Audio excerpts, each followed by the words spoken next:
తొందరగా కష్టపడుతూ ఉన్నారు. ఇప్పుడు అంటే ఇంకా 17 tons వచ్చేసింది 100 ఆల్రెడీ చేసి వచ్చింది. ఇప్పుడు మళ్ళీ వర్క్ అయ్యింది కాబట్టి మళ్ళీ క్లీన్ చేసి మళ్ళీ పెయింటింగ్ చేస్తాం. ఇక్కడేమో మనకి 69లో ఒకటి మునిగిపోయి ఉంది సార్.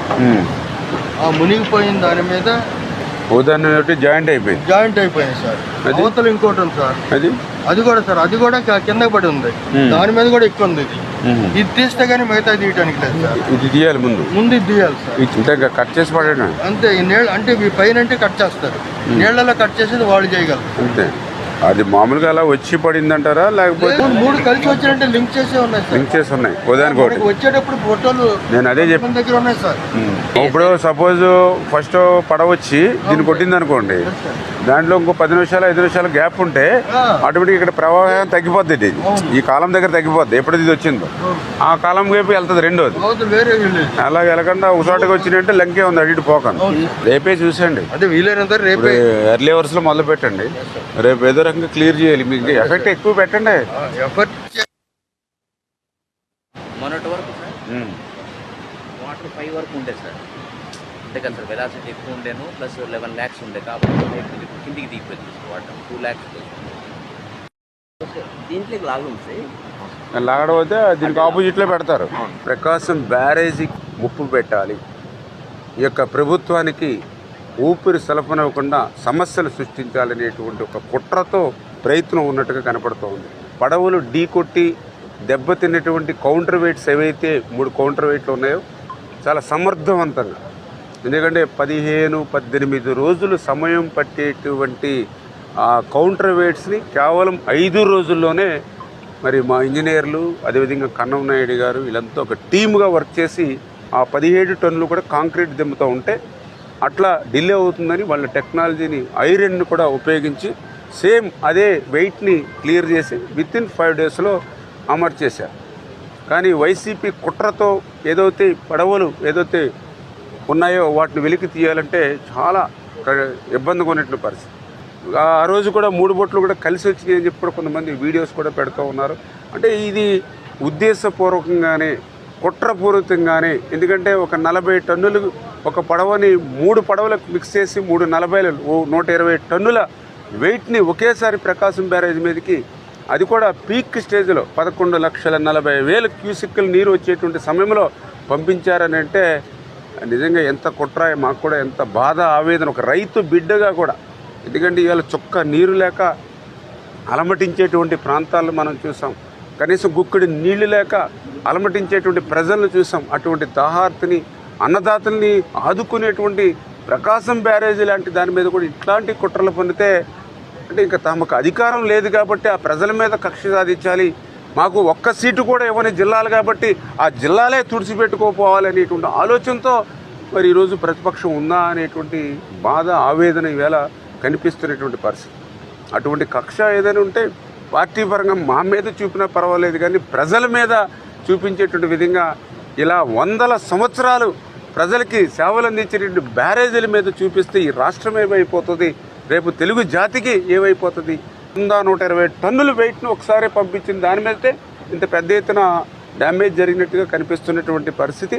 అంటే నిజంగా అది కౌంటర్ వెయిట్ను కాకుండా ఏదైతే ఆ స్ట్రక్చర్ని కనుక తగిలి ఉంటే ఆ స్ట్రక్చర్ ఎఫెక్ట్ అవుతే నిజంగా ఈ యొక్క 2-3 జిల్లాలు కూడా తుడిచిపెట్టుకుని బంగాళాఖాతంలో కలిసిపోయి దివిసీమ కంటే కూడా ఎక్కువ నష్టం జరిగేటువంటి పరిస్థితి దుస్థితి ఉంటుంది.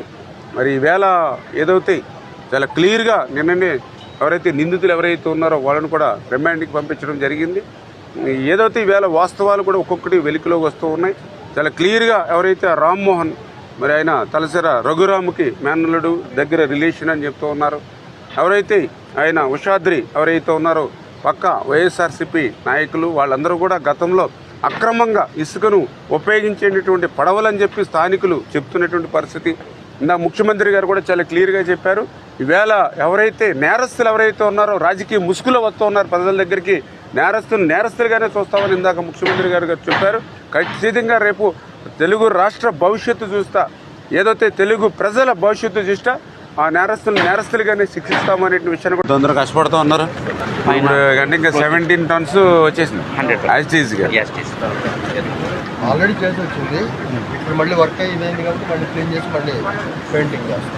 ఇక్కడేమో మనకి 69లో ఒకటి మునిగిపోయి ఉంది సార్. ఆ మునిగిపోయిన దాని మీద ఉదాహరణ జాయింట్ అయిపోయింది సార్. అవతల ఇంకోటి ఉంది సార్, అది కూడా సార్, అది కూడా కింద పడి ఉంది. దాని మీద కూడా ఎక్కువ ఉంది. ఇది తీస్తే కానీ మిగతా తీయడానికి లేదు సార్. ఇది తీయాలి ముందు ఇది తీయాలి సార్. కట్ చేసి పడేయడం అంతే. ఈ నీళ్ళ అంటే ఈ పైన అంటే కట్ చేస్తారు, నీళ్ళలో కట్ చేసేది వాళ్ళు చేయగలరు అంతే. అది మామూలుగా అలా వచ్చి పడింది అంటారా, లేకపోతే 3 కలిసి వచ్చినట్టే లింక్ చేసే ఉన్నాయి సార్. లింక్ చేసి ఉన్నాయి ఉదాహరణకి వచ్చేటప్పుడు ఫోటోలు నేను అదే చెప్పిన దగ్గర ఉన్నాయి సార్.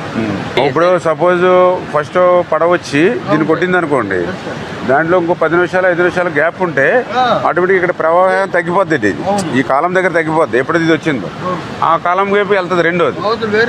అలా వెళ్ళకుండా ఒక చోటకి వచ్చినట్టే లంకే ఉంది, అటు ఇటు పోకండి. రేపే చూసండి, అదే వీలైనంత రేపే ఎర్లీ అవర్స్ లో మొదలు పెట్టండి. రేపు ఏదో రకంగా క్లియర్ చేయాలి. మీకు ఎఫెక్ట్ ఎక్కువ పెట్టండి. మొన్నటి వరకు సార్ వాటర్ 5 వరకు ఉండే సార్. అంతే కదా సార్, వెలాసిటీ ఎక్కువ ఉండేను, ప్లస్ 11 lakhs ఉండే కాబట్టి కిందికి దిగిపోయింది వాటర్. 2 lakhs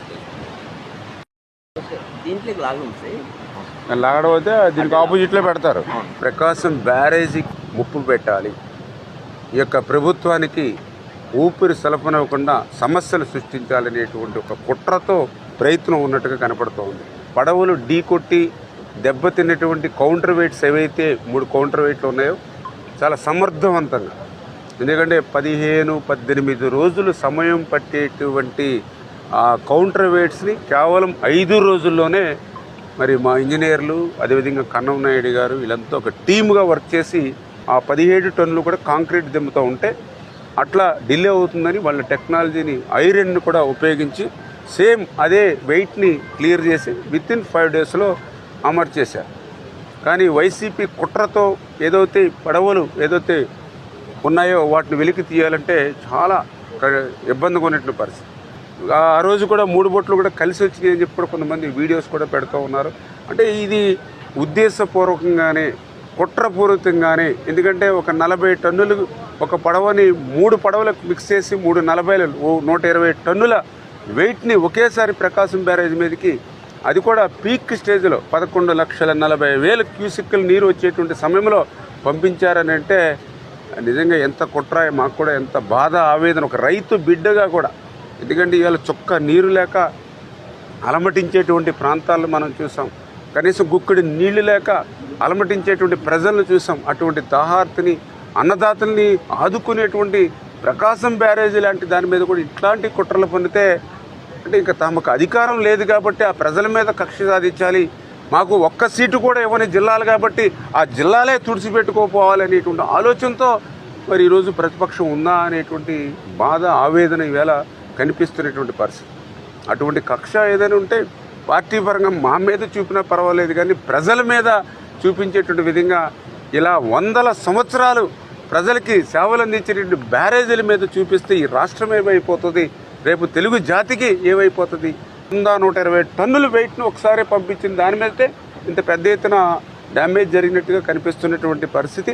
అంటే నిజంగా అది కౌంటర్ వెయిట్ను కాకుండా ఏదైతే ఆ స్ట్రక్చర్ని కనుక తగిలి ఉంటే ఆ స్ట్రక్చర్ ఎఫెక్ట్ అవుతే నిజంగా ఈ యొక్క 2-3 జిల్లాలు కూడా తుడిచిపెట్టుకుని బంగాళాఖాతంలో కలిసిపోయి దివిసీమ కంటే కూడా ఎక్కువ నష్టం జరిగేటువంటి పరిస్థితి దుస్థితి ఉంటుంది.